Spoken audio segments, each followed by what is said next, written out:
Menko Polhukam Mahfud MD sempat melontarkan pernyataan lewat akun Twitter tentang besarnya akumulasi dana otsus jika digabung dengan pendapatan asli daerah atau PAD, dana desa, serta belanja kementerian atau lembaga sejak tahun 2001 yang melampaui 1.000 triliun rupiah. Lebih jauh lagi, lewat berbagai media, Mahfud juga mengklaim kalau kebanyakan proyek infrastruktur yang berjalan di Papua saat ini kebanyakan merupakan inisiasi dari pusat, bukan program pemerintah setempat.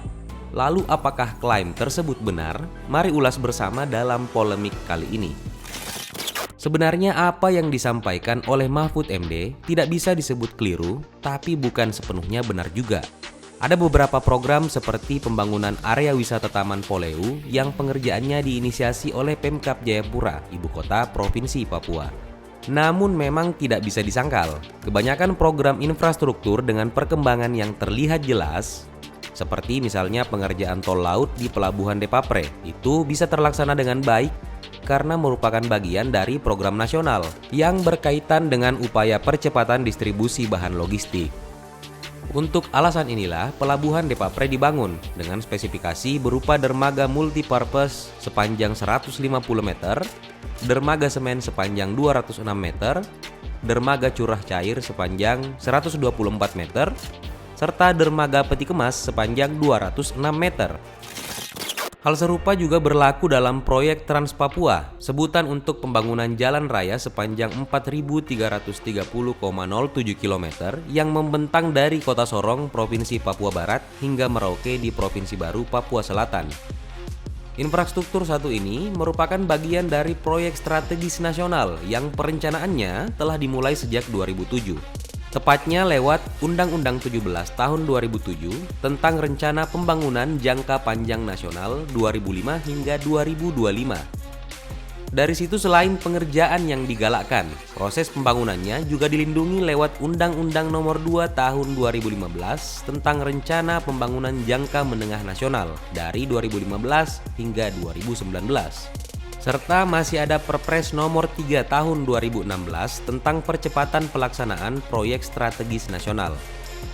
Menurut data 2021 dari PUPR, pembangunan Jalan Trans Papua telah mencapai 3.462 km dengan uraian jalan yang tembus sepanjang 3.446 km. Kondisi teraspal sepanjang 1.733 km dan belum teraspal 1.702 km. Sisanya masih ada area yang belum tembus sepanjang 16 km. Keberadaan Trans Papua memang membuka akses ke banyak daerah terisolasi di Papua dan Papua Barat. Namun menurut media lingkungan Mongabai, selain memberikan manfaat bagi penduduk asli Papua dalam hal ketersediaan barang dan akses ke fasilitas kesehatan, Jalan Trans Papua juga punya konsekuensi merugikan, seperti membuka ruang bagi pembalakan liar, mengintensifikasi kontak antar suku yang dapat berujung konflik, serta membuka akses dominasi untuk orang-orang dari wilayah perkotaan. Proyek ini juga telah menelan banyak korban. Kabarnya ada 20 pekerja konstruksi di Nduga yang mati di tangan Tentara Pembebasan Nasional Papua Barat atau TPNPB, kelompok yang mengklaim kalau Trans Papua lebih dimaksudkan untuk penegakan militer daripada keuntungan ekonomi. Trans Papua memang problematik, keberadaannya sangat dibutuhkan, tapi di satu sisi ada banyak hal juga yang mesti dikorbankan. Wajar kalau proyek sebesar ini sampai harus dikerjakan oleh pemerintah pusat. Beda cerita, kalau yang kita bicarakan adalah Gedung Negara Jayapura yang diresmikan pada 2017 lalu. Proyek satu ini bisa selesai dengan aman, bahkan tanpa campur tangan pemerintah pusat. Pengerjaannya juga diinisiasi oleh Pemprov Papua sendiri. Proses konstruksinya memakan waktu hingga 4 tahun dan berdiri di atas wilayah yang sama dengan kantor kepresidenan yang nantinya bakal jadi rumah peristirahatan kepala negara saat berdinas ke sana. Itulah sebabnya ada sistem keamanan berupa 50 kamera pengintai serta sarana khusus macam helipad untuk memudahkan perjalanan presiden. Lalu di luar itu, dalam area yang sama, juga ada bangunan aula, kediaman Gubernur Papua, serta kantor staf khusus Gubernur. Tentu saja ini bisa jadi bukti lain kalau klaim bahwa kebanyakan proyek infrastruktur di Papua merupakan karya dari pemerintah pusat tidak sepenuhnya benar. Jadi kalau ingin mengambil jalan tengah, sebenarnya tidak perlu mengajukan klaim yang tidak perlu. Karena setiap tingkat pemerintahan sudah punya batasan wewenang soal proyek yang mesti dikerjakan.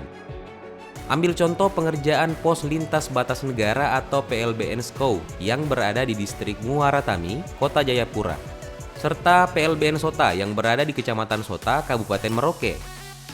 Untuk infrastruktur yang berhubungan dengan teritori negara secara langsung, bukannya memang sangat wajar kalau pengerjaannya diambil alih oleh pusat. Dalam hal ini, Kementerian Pekerjaan Umum dan Perumahan Rakyat alias PUPR. Atau mari berkaca dari proyek lain seperti Jembatan Yotefa. Infrastruktur satu ini, meski ada campur tangan dari pemerintah pusat, kontribusi pengerjaannya dari segi APBN hanya cukup untuk jarak 400 meter. Dan itu bisa diterima karena jembatan 732 meter dengan lebar 21 meter ini memang dibangun untuk menghubungkan dua distrik di Kota Jayapura, Holtekam dan Hamadi. Makanya hingga perampungan, Pemprov Papua juga mesti menyumbang APBD untuk sisa pembangunan 332 meter jembatan, ditambah 546 meter pengerjaan jalan. Sementara Pemkot Jayapura menutupi kekurangan dengan membangun 400 meter jalan untuk akses dari sisi Hamadi, serta 7.500 meter jalan untuk akses dari sisi Holtekam menggunakan APBD masing-masing. Dari sini sebenarnya kita sudah bisa menarik kesimpulan lain. Kalau pengerjaan proyek infrastruktur itu bukan hanya perkara siapa yang berwenang. Ada faktor lain juga seperti siapa yang membutuhkan atau paling diuntungkan. Wisma Atlet Mandala di Kota Jayapura bisa kita jadikan sebagai contoh untuk argumen ini. Meski peresmiannya dilakukan pada 2020 sebagai persiapan untuk gelaran Pekan Olahraga Nasional ke-18 pada 2021, pengerjaan gedung 7 lantai yang seatap dengan kantor Komite Olahraga Nasional Provinsi Papua ini justru sudah berlangsung selama 9 tahun, terhitung sebelum momen peresmian. Dan sumber anggaran yang digunakan dalam pembangunannya adalah APBD sebesar 313 miliar rupiah. Kira-kira kenapa Provinsi Papua mau menggelontorkan anggaran membangun gedung semegah ini untuk urusan olahraga? Jawabannya jelas, karena selama ini ada banyak atlet potensial dari tempat mereka, tapi gagal berkembang karena tidak punya sarana. Mungkin itu juga alasannya, di luar kewajiban sebagai tuan rumah, Pemprov Papua tetap menggelontorkan anggaran di atas 1 triliun rupiah untuk beberapa sarana yang jadi venue pun dalam kompleks olahraga Lukas NMB yang terdiri dari stadion, istora, hingga arena akuatik dan menembak. Padahal Kementerian PUPR sudah ikut menata beberapa kawasan untuk mendukung pelaksanaan PON sebagai gelaran nasional. Salah satu yang jadi sasarannya adalah arena olahraga seperti venue akuatik dan Istora Papua Bangkit di Kampung Harapan, Distrik Sentani Timur yang memiliki luas 28,7 hektar. Pengerjaannya menelan anggaran sebesar 211,7 miliar dengan sumber pendanaan dari APBN. Dengan uang inilah PUPR membangun jalan penghubung antar venue, area parkir, ruang terbuka hijau, pedestrian, dan lanskap. Di lokasi ini juga dibangun sejumlah fasilitas pendukung seperti lapangan untuk latihan atau pemanasan. Kemudian ada zona aman stadion dan area parkir berkapasitas 123 unit bus, 1059 unit mobil, dan 678 unit kendaraan bermotor. Kemudian di luar itu masih ada arena kriket dan lapangan hoki, indoor dan outdoor di Kampung Doyo Baru, Distrik Waibu, yang ikut ditata lewat pembangunan jalan penghubung antar venue, area parkir, ruang terbuka hijau, pedestrian, area aman setiap venue, dan lanskap. Kita bisa melihat kepentingan yang jelas dari keterlibatan masing-masing pihak di sini. Yang satu ingin memaksimalkan potensi SDM di daerahnya dalam bidang olahraga, sementara satunya lagi ingin menyukseskan gelaran nasional yang memang jadi kewajibannya.